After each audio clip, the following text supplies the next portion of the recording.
맥베스 부인에 대해서 얘기를 하려고 하는데, 이때 맥베스 부인은 그 셰익스피어의 맥베스가 아니라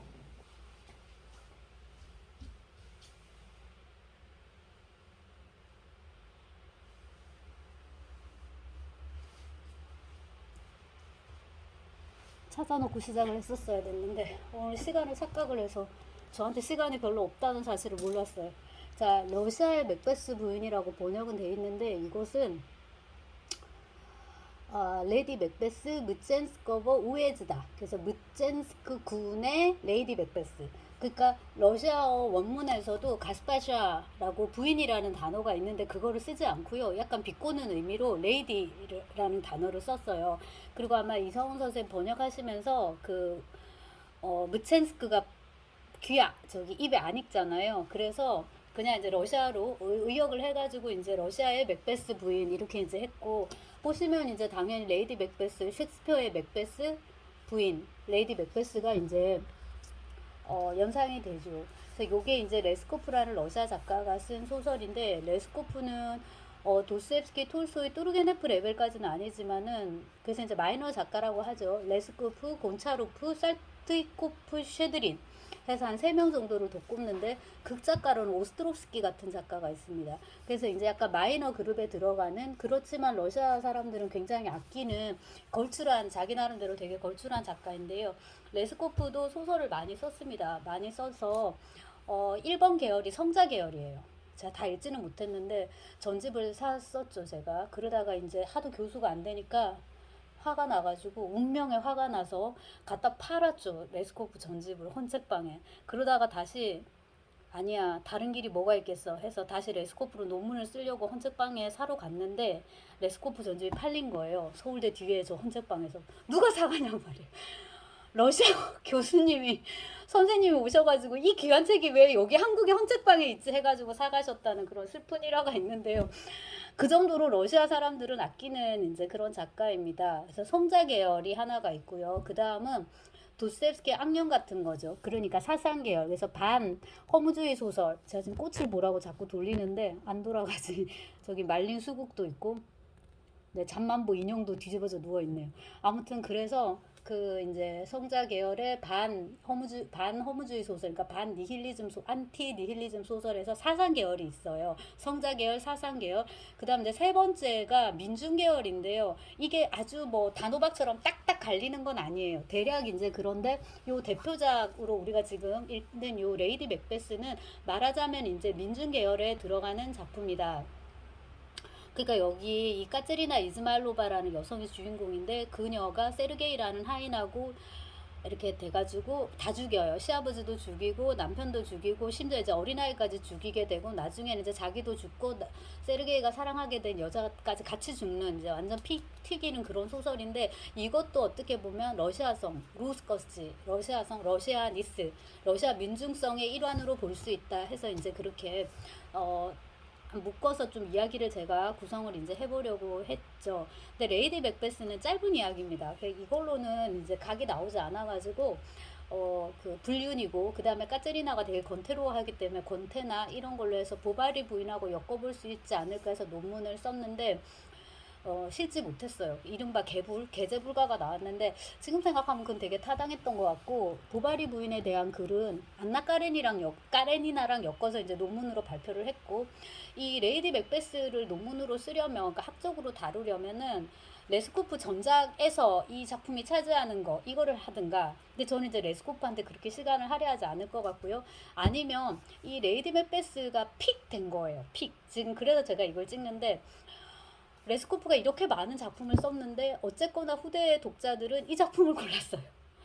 어떻게 보면 치정살인인데 얇고, 그렇게 많이 썼는데, 묵직한 주제에 묵직한 분량의 소설을 많이 썼는데 후대의 독자들이 선택한 건 이 레이디 맥베스란 말이에요. 그래서 2차 자료들이, 2차 텍스트들이 많은데 이제 동기가 된 게 사실 요건데, 플로렌스 퓨라는 이제 새별이죠, 그죠? 젊은 배우가 이제 나오는데 영화가 되게 좋았어요. 그리고 처음에 이제 그 플로렌스 퓨를 봤을 때는 키도 작고 뚱뚱해 보이고 그 카제리나 역을 할 수 있을까 했는데 이제 거기선 캐서린이죠. 너무 연기를 잘하는 거예요. 그래서 깜짝 놀랐는데 그렇게 이제 텍스트가 재생된다. 근데 이 소설이 불멸하는 데 기여한 아마 가장 큰 그 공헌을 한 사람은 쇼스타코비치입니다. 그래서 쇼스타코비치가 카짜 이즈말로바, 까제리나인가 봐요. 카테리나 이즈말로바라는 제목의 오페라를 만든 게 1932년입니다.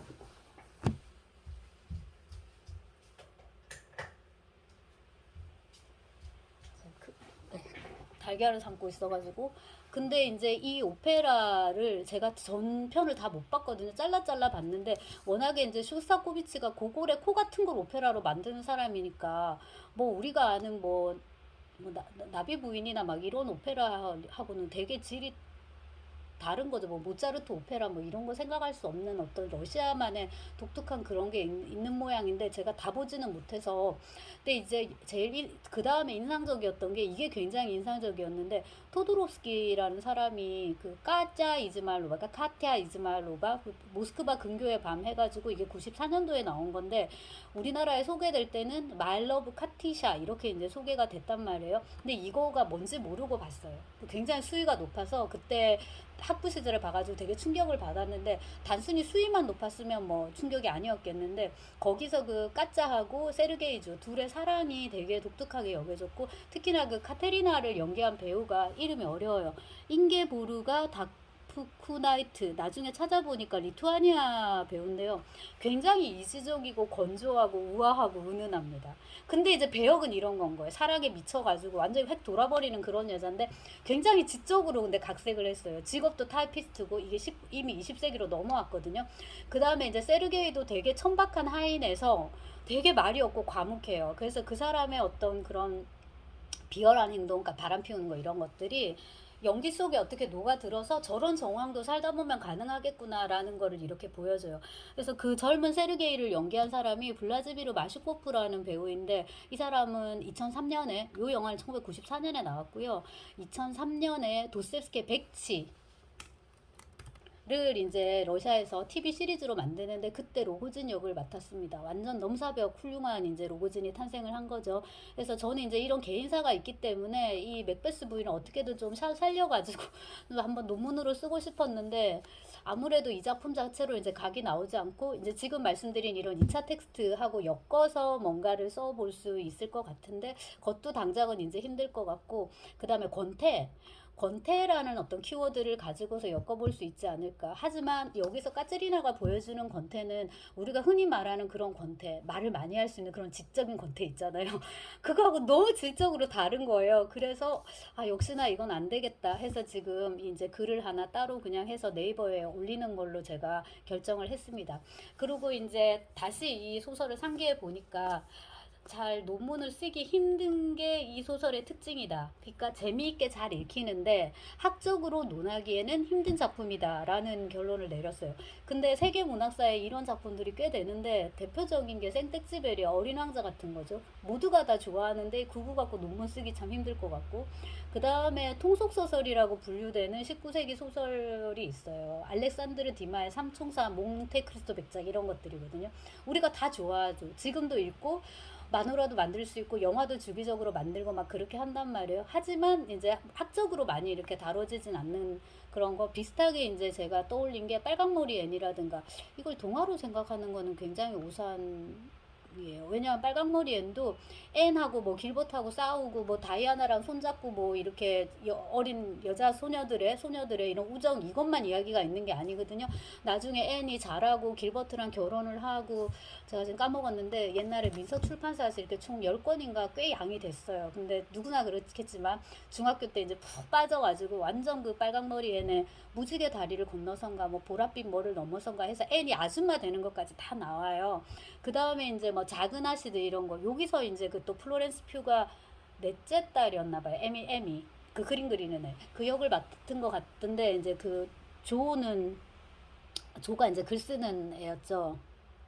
맞나요? 그쵸. 그 시얼사 이름 까먹었는데 아무튼 그 티모시 살라메랑 같이 이렇게 포스트에 있는 그 여배우인데요. 그래서 요런 것들, 그러니까 계속 독자들이 사랑하고 끊임없이 다양한 콘텐츠로 만들어지는데 뭔가 학적으로 잘 분석되지 않는 그런 작품이 이 레이디 맥베스가 아닌가 싶고, 그 다음에 이제 레이디 맥베스가 학적인 욕구를 자극했던 것은 베냐민이 이거를 얘기를 해요.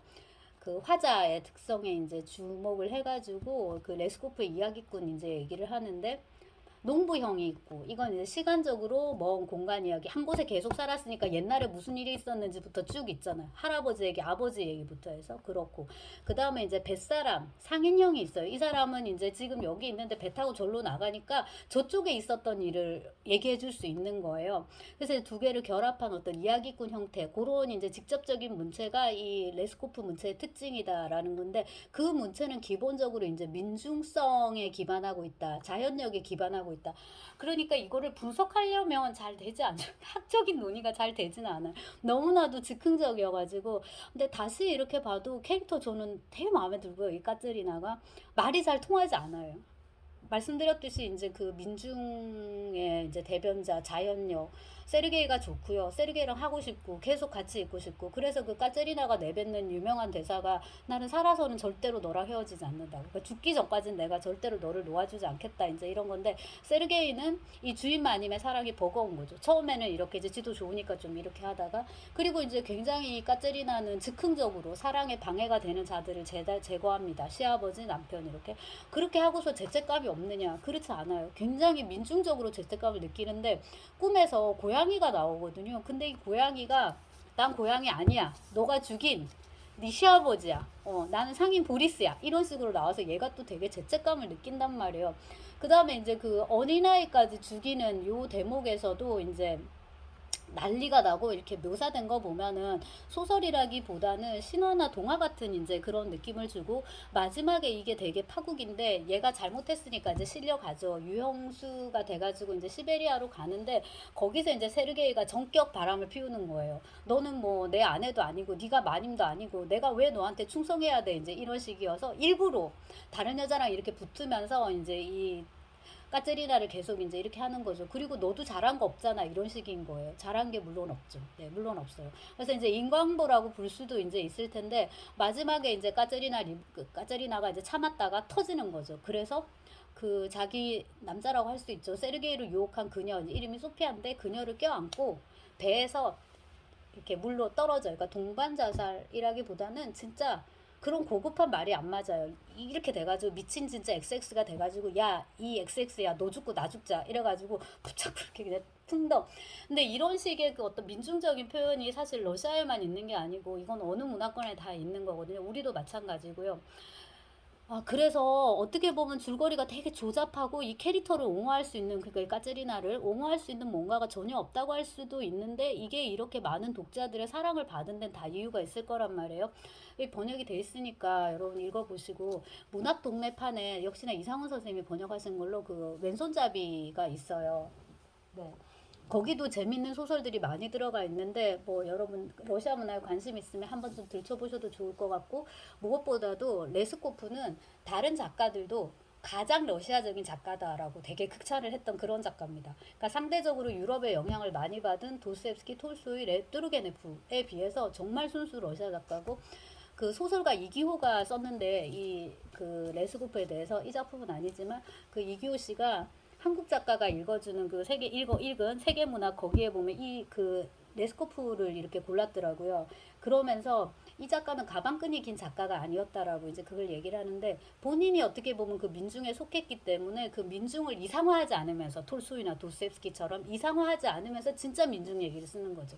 뚜르게네프도 사냥꾼 수기에서 민중 얘기를 많이 썼다고 하는데, 지가 귀족인데 사냥 다니면서 이렇게 힐끔힐끔 이렇게 보면서 쓰는 거가 얼마나 민중의 삶에 근접했겠어요. 근데 그거를 읽는 독자도 민중이 아니니까, 야 민중은 이런가 보다 이렇게 했단 말이죠. 근데 그에 반해서 레스코프는 정말 민중 속에서 이야기를 끌어올려서 이렇게 끌어올려서 그 다음에 민중의 문체로 썼다. 그걸 뭐 이야기꾼의 문체다 이렇게 할 수 있을 것도 같고, 뭐 이러나 저러나 스토리가 극적이고 재밌으니까 한번 읽어도 좋을 것 같고, 이 영화를 그 영국 영화를 보시면서 스토리를 한번 상기해 주셔도 좋을 것 같고요. 캐서린은 되게 지적이에요. 근데 보시면 까체리나는 지적인 게 1도 없어요. 그것도 되게 저는 재미가 있었습니다.